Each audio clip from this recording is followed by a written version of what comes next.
জিয়াউর রহমান সমাজ কল্যাণ পরিষদ একটি সামাজিক সংগঠন। এটা দেশব্যাপী আমাদের কার্যক্রম অব্যাহত আছে এবং আমরা শহীদ রাষ্ট্রপতি জিয়াউর রহমানের আদর্শকে লালন পালন করার জন্য এবং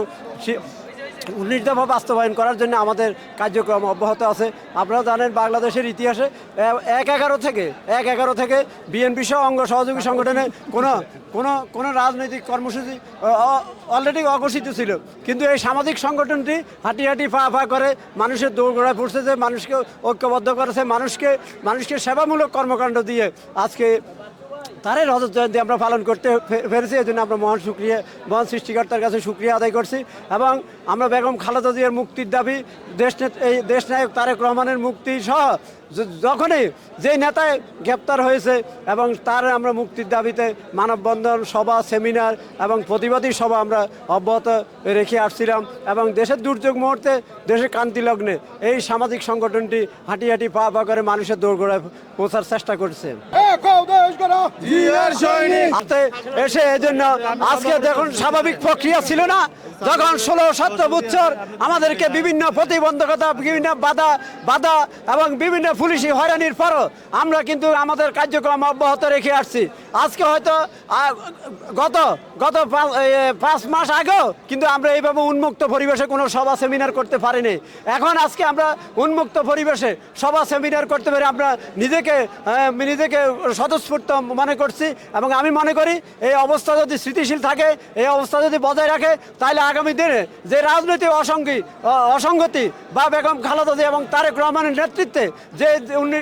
31 দফা দিয়েছে, সেই 31 দফা যদি বাস্তবায়ন হয়, তাহলে এদেশের যে সংকট, রাজনৈতিক সংকট, অর্থনৈতিক সংকট, সামাজিক সংকট বটে, সেটা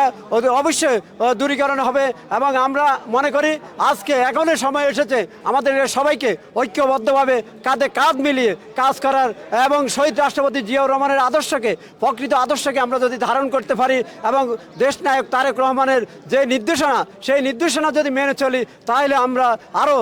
দ্রুত গতিতে এগিয়ে যাব। এবং আপনারা জানেন গত 5 আগস্ট শেখ হাসিনা যখন পালিয়ে গেছে, শেখ হাসিনার দাম্ভিকতা এবং শেখ মুজিবের দোহাই দিয়ে শেখ হাসিনা বাংলাদেশের রাজনীতিকে যে লুণ্ঠন করেছে, যে দুর্নীতি পরায়ণ দেশ পরিণত করেছে, মানুষকে বিদেশে আমাদের ভাবমূর্তি নষ্ট করেছে, আজকে তারে বহিঃপ্রকাশ ঘটেছে। আমি মনে করি আমাদের এই ধারাবাহিকতা, আমাদের এই ভ্রাতৃত্বের বন্ধন, আমাদের যে সৌহার্দ্যপূর্ণ সম্পর্ক, সেই সম্পর্কতে আরও দৃঢ়ভাবে আমাদের চেষ্টা অব্যাহত রাখতে হবে এবং দেশনায়ক তারেক রহমান এবং খালেদা জিয়ার নেতৃত্বে আগামী দিনে একটি ইসলামী মূল্যবোধের সরকার গঠন হবে। সেই সরকারের মাধ্যমে আমরা আমাদের যে সংকট, সেই সংকট আমরা অবশ্যই সমাধান করতে চেষ্টা করব। এই আন্দোলন সংগ্রামে শুধু বাংলাদেশের জনগণ নয়, প্রবাসী ভাইরা তাদের যে অক্লান্ত পরিশ্রম এবং তাদের যে সার্বিক সহযোগিতা, সেই সহযোগিতা আসলে এটা অবসরণীয় এবং তাদের সহযোগিতার কারণ দেশে ব্যবসা বাণিজ্য ছিল না, আমাদের নেতাকর্মীরা গছ ছাড়া হয়েছে, বাড়ি ছাড়া হয়েছে, কেউ ঘরে ঘুমাতে পারেনি, কিন্তু প্রবাসী ভাইরা তাদের রেমিটেন্সের মাধ্যমে এদেশের মানুষকে যে সহযোগিতা করেছে বা আন্দোলনকামী মানুষকে যে সহযোগিতা করেছে, এই জন্য আমি প্রবাসী ভাইদেরকে আমি আন্তরিকভাবে ধন্যবাদ জানাই, অভিনন্দন জানাই। এবং আমরা মনে করব যে আমরা আশা করব যে বিএনপি যদি সরকার গঠন করতে পারে, তাহলে হয়তো প্রবাসীদের জন্য প্রবাসীদের যে সংকট, সেই সংকট সমাধানের জন্য আমরা চেষ্টা করব ইনশাআল্লাহ, আমাদের নেতৃবৃন্দ সমন্বয় রেখে। আমি প্রবাসী টিভির